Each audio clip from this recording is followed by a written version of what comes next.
आज मी भाषेतील अत्यंत महत्त्वाच्या विषयावरती इथे प्रकाश टाकणार आहे आणि तो अत्यंत महत्त्वाचा विषय म्हणजे उपयोजित लेखन. उपयोजित लेखन म्हणजे काय? तर उपयोजित लेखन म्हणजे ज्याला तुम्ही इंग्रजीमध्ये रायटिंग स्किल म्हणता. मराठी भाषेमध्ये उपयोजित लेखनात समाविष्ट होणारे विषय म्हणजे अपठित उतारे, निबंध लेखन, कथा लेखन, पत्रलेखन, बातमी लेखन, जाहिरात लेखन इत्यादी अनेक. आज इथे आपण अपठित उतार्यांच्या संबंधित चर्चा करणार आहोत. अपठित उतारा म्हणजे काय? तर एक असा उतारा जो तुमच्या पाठ्यपुस्तकातला नसतो, अपठित आहे. तो अपठित म्हणजेच जो तुम्ही कधी अभ्यासला नाही आहात, जो तुम्ही कधी वाचलेला नाही आहात, असा हा उतारा विद्यार्थ्यांसाठी दिला जातो. विद्यार्थ्यांनी हा उतारा समोर आल्यानंतर काय करायचं असतं? तर विद्यार्थ्यांनी या उतार्याचं अतिशय सूक्ष्मपणे बारकाईने वाचन करायचं असतं. वाचन करून हा दिलेला उतारा जो आहे हा उतारा समजून घ्यायचा असतो. त्याचं आकलन व्हायला हवं, तो समजला पाहिजे. त्याचा आशय, त्याची मध्यवर्ती कल्पना काय आहे हे विद्यार्थ्यांनी आधी नीट समजून घ्यायला हवं. तो जर का एकदा समजला की त्यावर विचारलेली जी कृती आहे ती आपल्याला सहजासहजी सोडवता येते. पण गंमत आहे विद्यार्थ्यांनी की उपयोजित लेखन हा जो प्रकार आहे हा प्रकार विद्यार्थ्यांना अतिशय अवघड वाटतो. याला कारण काय? याला कारण असं आहे की विद्यार्थ्यांचं वाचन कमी पडतं, त्यांना वाचनाची सवय नाही.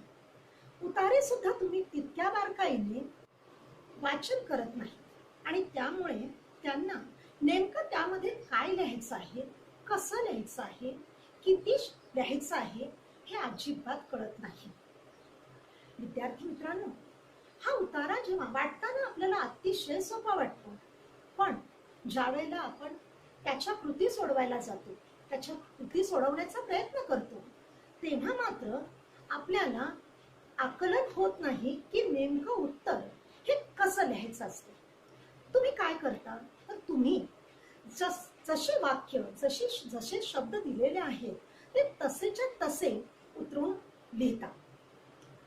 उतारा आकलनामध्ये असं केलं जात नाही. इथे अपेक्षित काय आहे? तर इथे अपेक्षित असं आहे की जर तो अपठित उतारा तुम्हाला नीट समजला आहे तर त्या प्रश्नांची उत्तरं विद्यार्थ्यांनी स्वतःच्या सोप्या शब्दात, सुटसुटीत वाक्यात लिहायची असतात. ही उत्तरं समर्पकच असायला हवी. तेव्हा कुठेतरी त्या वाचकाला, जो कोणी तुमचा हा उतारा किंवा या उतार्यावरच्या कृती वाचतो, त्यावेळेला त्याला ज्ञात होतं की तुम्हाला हा उतारा समजलेला आहे आणि म्हणूनच तुम्ही तो स्वतःच्या शब्दांमध्ये लिहिण्याचा प्रयत्न केलेला आहे. विद्यार्थी मित्रांनो, की हे उपयोजित लेखन ज्या वेळेला आपण लिहित असतो त्यावेळेला याचा गांभीर्याने विचार होणं अत्यंत महत्वाचं आहे. आज आपण इथे असाच एक अपठित उतारा वाचणार आहोत. मी तुम्हाला दिलेला आहे, त्याचं वाचन मी करेनच. त्यानंतर त्यावर दिलेल्या ज्या कृती आहेत त्या कृतीही आपण सोडवण्याचा प्रयत्न करणार आहोत. सुरुवातीला त्या कृतींमधले काही प्रश्न मी तुम्हाला कसे लिहायचे ते सांगेन, पण उरलेले जे सगळे प्रश्न असतील ते तुम्ही सोडवणार आहात. तुम्ही स्वतः त्याचा प्रयत्न करणार आहात हे लक्षात ठेवा आणि स्वतःच्या शब्दांमध्ये ते सोडवण्याचा प्रयत्न करा.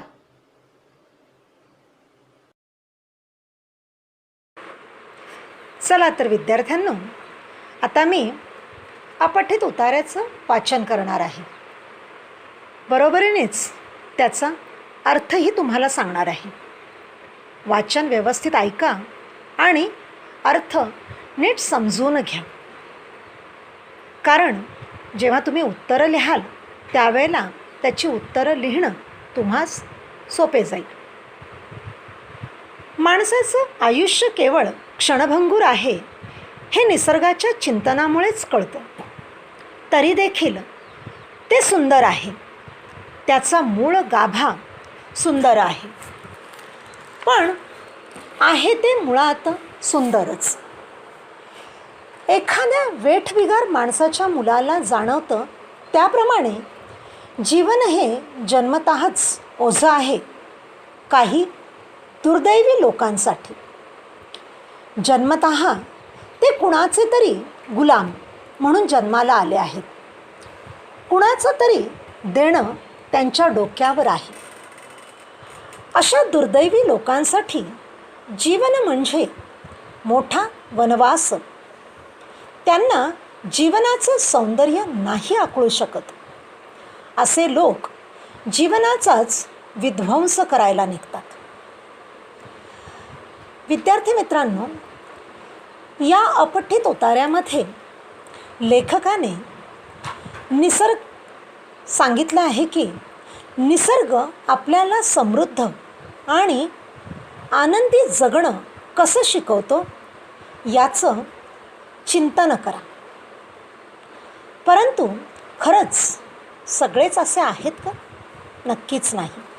आता याच परिच्छेदामध्ये बघा ना, लेखकाने सांगितलं आहे की माणसाचं आयुष्य केवळ क्षणभंगूर आहे. क्षणभंगूर, क्षणात नाहीसे होणारे. हे आपल्याला केव्हा कळतं तर हे आपल्याला निसर्गाचं चिंतन केलं की आपल्या ही गोष्ट लक्षात येते. पण तरीही हे कळल्यानंतरही हे आयुष्य किती सुंदर आहे, त्याचा आत्मा किती सुंदर आहे याची आपल्याला जाणीव होते. इथे अजून एक आपल्याला लेखकाने सांगण्याचा प्रयत्न केला की एखाद्या वेठबिगार माणसाच्या मुलाला विचारा किंवा एखाद्या दुर्दैवी अभागी माणसाला विचारा की त्याचं आयुष्य कसं आहे.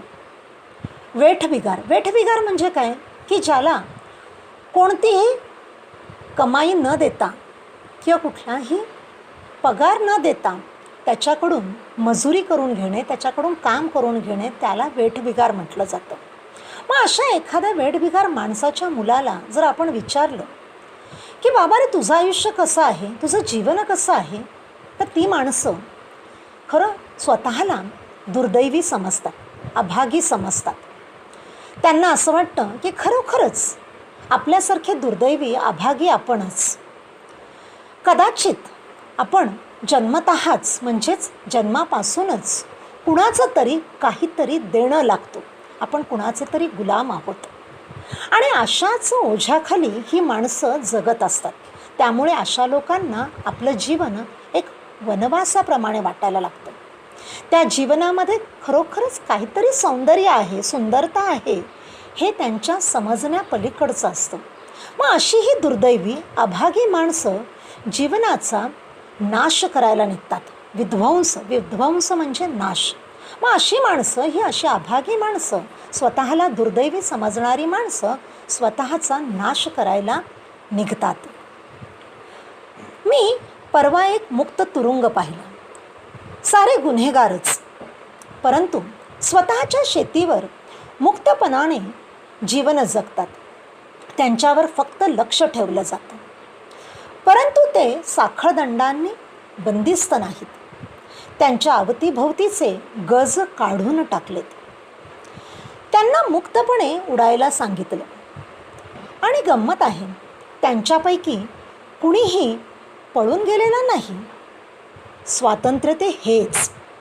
जेव्हा माणसं परिपूर्णरित्या मुक्त होतात तेव्हाच ती अधिक जबाबदार, अधिक संयमी आणि कर्तव्यनिष्ठ होतात. लेखकाने इथे एक अतिशय सुंदर उदाहरण दिलेलं आहे की अशी जी दुर्दैवी अभागी माणसं असतात त्यांनी खरोखरच असा अविचार करून चालत नाही, करू नये. कारण हे सांगताना लेखक सांगतायत की परवाच दिवशी मी एक तुरुंग पाहिला. तुरुंग खरंच जिथे सगळे कैदी, गुन्हेगार अपराधी बंदिस्त असतात. या तुरुंगाचं वैशिष्ट्य काय, तर या तुरुंगामध्ये सगळ्या गुन्हेगारांना मुक्त ठेवलेलं होतं. त्यांना बंदिस्त नव्हतं ठेवलेलं, त्यांना गजाआड डांबून ठेवलेलं नव्हतं. त्यांना मुक्त सोडून फक्त त्यांच्यावर देखरेखीचं काम सुरू होतं.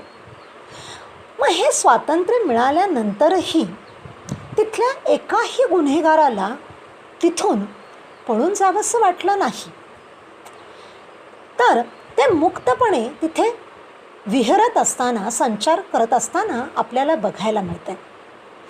मग स्वातंत्र्य ते ह्यालाच म्हणतात का, तर हो, खरंच आहे, स्वातंत्र्य ते हेच म्हणतात. जेव्हा आपल्यावर ओझं असतं किंवा कोणीतरी आपल्यावरती निकष लावतात, नियम लावतात, आपल्याला कुणाच्या तरी ओझ्याखाली दबून राहावं लागतं, त्यावेळेला आपल्याला आपलं आयुष्य खरोखरच कुरूप दिसायला लागतं. तसं नाही. तुम्ही जर स्वतंत्रपणे विचार करायला शिकलात, स्वातंत्र्य काय आहे याचा जर अर्थ समजून घेतला, आणि अशी माणसं जी स्वतः स्वातंत्र्याचा खरा अर्थ समजायला लागतात, समजून घेतात, त्यावेळेला ती माणसं पूर्णरित्या मुक्त असतात. आणि अशीच माणसं, केवळ आणि केवळ अशीच माणसं अधिक जबाबदारीने, अधिक संयमी आणि त्याचबरोबर अधिक कर्तव्यनिष्ठ असलेली आपल्याला बघायला मिळतात. एक मनुष्य अखंड जेवतो आणि दुसरा सतत उपाशी राहतो, हे निसर्गाला कधीच मंजूर नाही. एक मनुष्य दुसऱ्याचा मालक होऊ शकतो, हे निसर्गाला कधीच मंजूर नाही. प्रत्येक जण स्वयंभू आहे. त्याचं अस्तित्व कुणाच्या दयेवर उभं नाही. एखादं उंच वडाचं झाड केवळ आकारानं, सामर्थ्यानं मोठं आहे म्हणून त्याचं मोल जुईच्या फुलापेक्षा जास्त आहे असं नाही. निसर्गाला जाती मंजूर नाहीत, तसाच धर्मही मंजूर नाही. मी तुझ्यापेक्षा पवित्र आहे असं सांगण्याच्या अहमहमिकेने माणसांनीच धर्म निर्माण केले, पंथ निर्माण केले. निसर्गाला कुठला आला आहे धर्म? निसर्गाला धर्म असलाच तर जगा आणि जगू द्या एवढाच असू शकतो. खरंच आहे की निसर्ग जेव्हा कुठलाही भेदभाव मानत नाही, तर मनुष्याने तरी हा भेदभाव का पाळावा? निसर्गाकडनं आपल्याला हेच तर शिकण्यासारखं असतं. निसर्ग माणसाला हेच शिकवत असतो. निसर्ग कुठलाही धर्म मानत नाही, निसर्ग कुठलीही जात मानत नाही. निसर्गाला फक्त आणि फक्त एकच माहीत आहे आणि एकच धर्म माहीत आहे, तो म्हणजे जगा आणि दुसऱ्यालाही जगू दे. हे सांगताना लेखक इथे आपल्याला काय सांगतायत बघा, की आपल्याला मनुष्य म्हणून, माणुसकी म्हणून खरंच आहे आपल्याला दुसऱ्याबद्दलची कणव येते का रे? अजिबात नाही. एखादा उपाशी आहे, एखादा तहानलेला आहे, याची कधी आपण चिंता देखील करत नाही. पण निसर्ग मात्र प्रत्येकाला भरभरून देत असतो. आपण जात पात धर्म सगळ्या गोष्टींमध्ये बांधलेलो आहोत आणि हेच कुठेतरी थांबलं पाहिजे, ह्यालाच कुठेतरी पायबंद लागला पाहिजे. कारण का? कारण प्रत्येक जण स्वयंभू आहे, स्वयंभू स्वतंत्र आहे. हे आपल्याला समजायला हवं. कदाचित माणसामध्ये अहंकाराची वृत्ती आहे आणि त्या अहंकारामुळेच तो इतरांना आपल्यापेक्षा कमी समजत असतो. इथे उदाहरण देताना हेच यालाच धरून किंवा याच्याच अनुषंगाने लेखकाने अतिशय एक सुंदर उदाहरण दिलं आहे बघा, की एखादं उंच वडाचं झाड खरंच त्या आकाराने मोठं आहे, ते सामर्थ्याने, सामर्थ्य म्हणजे ताकद, ताकदीने ते मोठं आहे म्हणून त्याचं मोल जास्त आहे, त्याची किंमत जास्त आहे असं नाही. तर छोट्याशा त्या वेलीवरच्या जुईच्या फुलालाही तितकंच महत्त्व आहे, त्यालाही त्याचंही मोल त्या वडाच्या झाडा इतकंच आहे हे निसर्गाला कळते, परंतु हे माणसालाच उमजत नाही. हे जेव्हा माणसाला उमजेल, हे जेव्हा माणसाला कळेल, त्याच वेळेला निसर्गाने जो धर्म स्वीकारलेला आहे, जगा आणि जगू द्या, किंवा निसर्गाने हा जो धर्म आपल्यालाही सांगण्याचा प्रयत्न केलेला आहे की ह्या धर्माला धरून सृष्टीमध्ये किंवा पृथ्वीवरती वागण्याचा प्रयत्न करा, त्यावेळेला इथला प्रत्येक माणूस सुखी आणि समाधानी असू शकेल. माणसामध्ये भेदभाव नसेल, माणुसकी असेल, प्रत्येक माणूस प्रत्येक इतर माणसांना समान वागणूक देईल, समानता आपल्याला दिसून येईल. हेच कुठेतरी या उतार्यातून लेखकाने आपल्याला सांगण्याचा प्रयत्न केला आहे. असं जर आपण वागलो तर खरोखरच आपण एक समृद्ध आणि आनंदी जीवन जगण्यास नक्कीच पात्र ठरू शकतो. इथे आत्ताच आपण अपठित उतार्याचे वाचन केले, त्याचबरोबर परिच्छेदानुसार त्याचा अर्थ, त्यात आलेल्या कठीण शब्दांचे देखील अर्थ मी तुम्हाला समजावून सांगितले. नक्कीच तुमच्या लक्षात या परिच्छेदातून लेखकाने आपल्याला नेमकं काय सांगण्याचा प्रयत्न केलेला आहे हे लक्षात आलं असेल. चला तर आपण आता पुढच्या कृतीकडे वळूयात. आता या अपठित उतार्यावर तुम्हाला काही प्रश्न विचारले जातात. या प्रश्नांमध्ये, या कृतीमध्ये एकूण 3 प्रकारचे प्रश्न विचारले जातात. त्यामध्ये पहिला प्रश्न हा रिकाम्या जागा भरा यावर आधारित असतो. दुसरा प्रश्न खालील प्रश्नांची एका वाक्यात उत्तरे लिहा. आणि तिसरा प्रश्न हा की 2 ते 3 वाक्यात उत्तरे लिहा. आता पहिला जो प्रश्न आहे रिकाम्या जागा भरा, हा प्रश्न अतिशय सोपा असतो. दिलेल्या वाक्यांमध्ये ज्या गाळलेल्या जागा असतात, त्या गाळलेल्या जागा तुम्हाला त्या उतार्यामध्ये शोधून लिहायच्या असतात. म्हणून हा प्रश्न अतिशय सोपा आहे. आपण पुढच्या प्रश्नाकडे वळूयात. प्रश्न दुसरा, खालील प्रश्नांची एका वाक्यात उत्तरे लिहा. या प्रश्नामध्ये मी तुम्हाला एका प्रश्नाचं उत्तर स्वतःच्या भाषेमध्ये अतिशय सोप्या शब्दात आणि सुटसुटीत वाक्यात कसं लिहायचं हे सांगणार आहे. त्या प्रश्नांची उत्तरं लिहिताना नक्कीच उतार्यामध्ये जी वाक्य आलेली आहेत तशीच्या तशी तुम्ही लिहिणार नक्कीच नाहीत. बघा तर मग प्रश्न दुसऱ्यामधला हा पहिला प्रश्न, निसर्गाचा धर्म कोणता, असा प्रश्न तुम्हाला विचारला गेला आहे. तर या प्रश्नाचं उत्तर लिहिताना कसे लिहिणार आहोत आपण, तर जगा आणि जगू द्या हा निसर्गाचा धर्म आहे. उत्तर समजलं? स्वतःच्या शब्दांमध्ये तुम्ही कसं लिहिणार आहात. अशाच पद्धतीने उरलेले 2 प्रश्न जे आहेत, म्हणजेच प्रश्न दुसरा माणसाचे आयुष्य कसे आहे आणि प्रश्न तिसरा प्रत्येक माणूस हा कसा आहे, या दोन्हीही प्रश्नांची उत्तरं तुम्ही स्वतः शोधून स्वतःच्या शब्दांमध्ये लिहिणार आहात. इथे आपला पहिला प्रश्न आणि दुसरा प्रश्न समजून झालेला आहे, बरोबर? आणि तुम्ही तो समजून घेतलेला आहे. प्रश्न तिसऱ्याकडे आपण वळणार आहोत. प्रश्न तिसरा, खालील प्रश्नांची उत्तरे 2 ते 3 वाक्यात लिहा. यामधल्या पहिल्या प्रश्नाचं उत्तर मी तुम्हाला सांगेन, पण दुसऱ्या प्रश्नाचं उत्तर तुम्ही स्वतः लिहिणार आहात. पहिला प्रश्न काय आहे? निसर्गाला काय काय मंजूर नाही? प्रश्न पुन्हा एकदा नीट ऐका.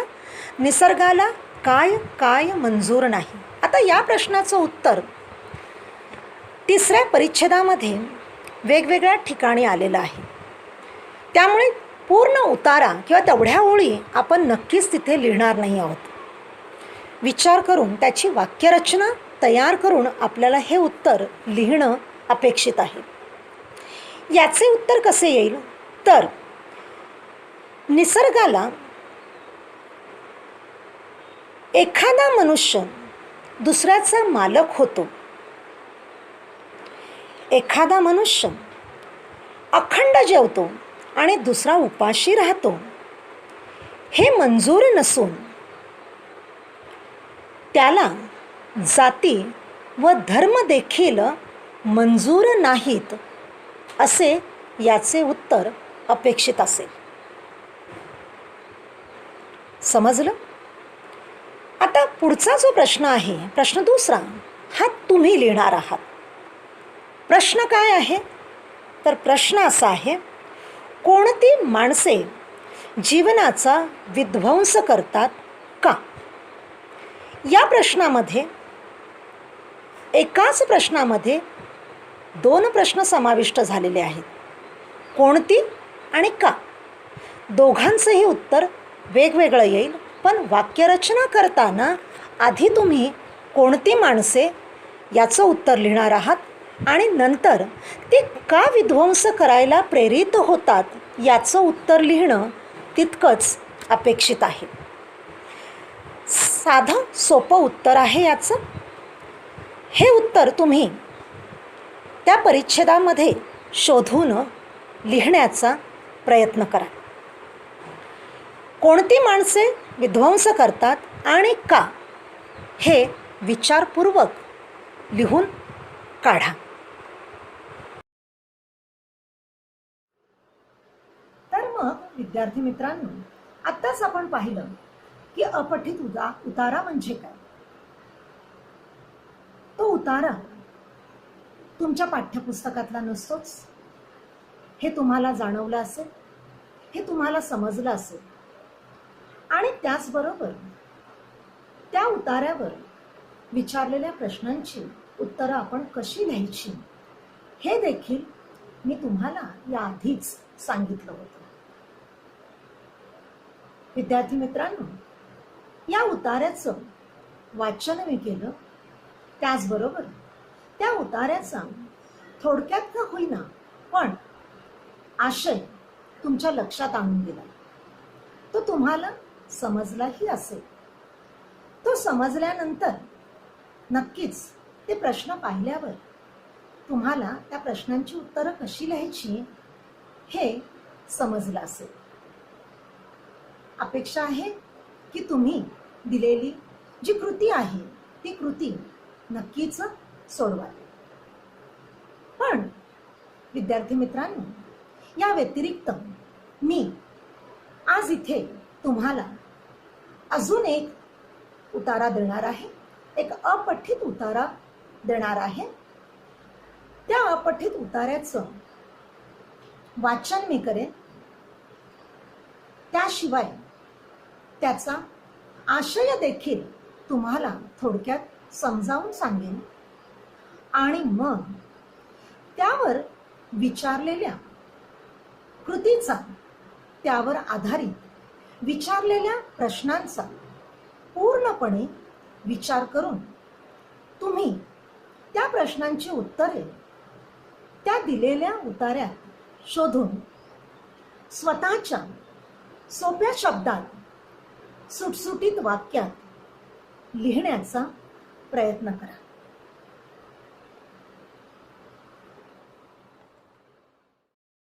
दिलेला उतारा वाचून त्यावर विचारलेल्या प्रश्नांची उत्तरे लिहा. मैत्रीमध्ये सहवासाला काही महत्त्व असतेच.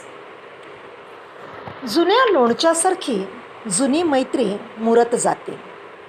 एकमेकांचे स्वरूप एकमेकांना बरेचसे कळलेले असते. त्यामुळे अशा मित्रासमोर आपली विशिष्ट प्रतिमा उभी करण्याची गरज नाही. आपण जसे आहोत तसे निखळपणे निर्भयपणे तिथेच प्रकट होतो. या साध्या स्वाभाविक संबंधातून आपल्याला एक स्थैर्य लाभते. भोवतालच्या फसव्या अस्थिर धूर्त मतलबी जगात मैत्रीची अशी स्वाभाविक सहज स्थाने म्हणजे आपला एक मोठा आधार असतो. तिथे पायाखाली जमीन असते. मयसभेप्रमाणे जमीन समजून पाय टाकता आला तर तो पाण्यात खोल जावा आणि पाणी समजून पाऊल टाकायला जावे, तो टणक खडबडीत जमीन लागावी असे मैत्रीत घडत नाही. पण कधीकधी वरच्या साध्या सरळ राजमार्गाखाली अनपेक्षित तळघरे असतात आणि भुयारेही असतात. या तळघरात भुयारात आपण शिरलो म्हणजे अनिश्चितता गोंधळ भय मनात दाटून येते. काळोखात हातावरचे काही दिसत नाही. कधी अचानक खोल जागेत पडून पाय मुरगळतो तर कधी खांबावर वा भिंतीवर आपटून कपाळ मोक्ष होतो. मैत्रीचे राजमार्ग बरे, पण भुयारे अन तळघरे फार वाईट, फार धोक्याची. मित्रांनो, आत्ताच मी या अपठित उतार्याचे वाचन केले.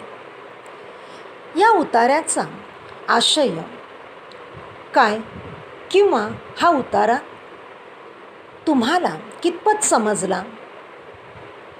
या उतार्यामध्ये नेमकं लेखकाने कशावर प्रकाश टाकला आहे हे जर आपण नीट समजून घेतलं तर एकच गोष्ट आपल्याला समजते, ती म्हणजे मैत्री. या उतार्यात लेखकाने मैत्री या विषयावर प्रकाश टाकला आहे. मैत्री कशी असावी? तर मैत्री ही निखळ, नितळ, स्वच्छ असावी. ती जितकी जास्त जुनी असेल तितकी ती त्या लोणच्याच्या चवीप्रमाणे चविष्ट लागते. मैत्रीमध्ये कुठल्याही प्रकारचा भेदभाव नसावा. आपण जसे आहोत तसे आणि समोरचाही जसा असेल त्याच्या चांगल्या वाईट गुणांसकट आपण जर त्याची मैत्री स्वीकारली तर हीच मैत्री आपल्याला अनेक बिकट परिस्थितीतही जगण्याचं सामर्थ्य देते किंवा स्थैर्य आपल्याला लाभतं. या उतार्यामध्ये एके ठिकाणी मयसभेचा उल्लेख आला आहे. मयसभा म्हणजे काय? तर मय नावाच्या असुराने धर्मराजाकरिता बांधलेले सभागृह, ज्यात पाण्याच्या ठिकाणी जमिनीचा व जमिनीच्या ठिकाणी पाण्याचा आभास होत असे, म्हणजेच फसवेगिरी याला म्हणतात. मैत्रीमध्ये फसवेगिरी नसावी. कारण का? कारण मैत्रीमध्ये जर फसवेगिरी आलीच तर माणसाचं स्वातंत्र्य जे आहे, माणसाची जगण्याची उमेद जी आहे ती नष्ट होते, नाहीशी होते. म्हणूनच मित्रांनो, मैत्री ही जीवापाड जपायची असते. आता या उतार्यावर काही प्रश्न तुम्हाला विचारलेले आहेत. ते प्रश्न व्यवस्थित वाचून उतारा पुन्हा एकदा नीट समजून घेऊन त्या विचारलेल्या प्रश्नांची उत्तरे त्या उतार्यामधून शोधा आणि ती उत्तरे व्यवस्थितपणे लिहून काढण्याचा प्रयत्न करा.